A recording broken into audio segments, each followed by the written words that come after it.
I'm Reginald Gray. I live in a trailer, and I want to help you do the same.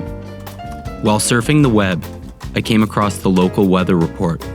The forecast was calling for snow, which is almost like heavy water.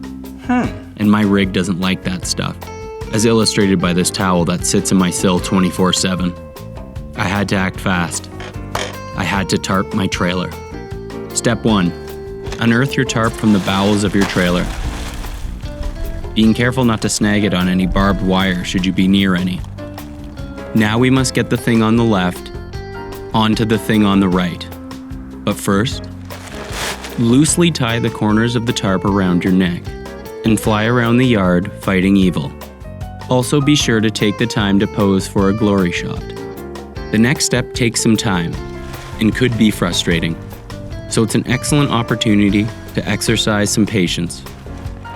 Or none.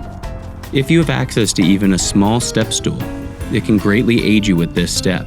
Even better yet, get a pal with a hand to lend. Okay, so it's a little shorter than I had remembered.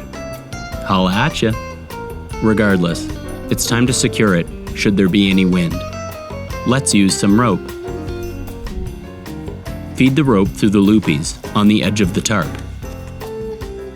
You'll want to choose secure places on the trailer to tie off to. The hitch, frame, and bumper are all as secure as they come. Objects like the door handle, light fixture, and/or lock thingy are places to avoid. Great question. What type of knot should I use? Beats me. After a safety walk around the trailer, check your ropes along the way. You're all ready to go.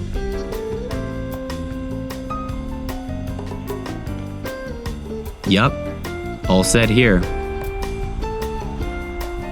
What a success. See you on the road, and I'll be sure to have a leak-free trailer.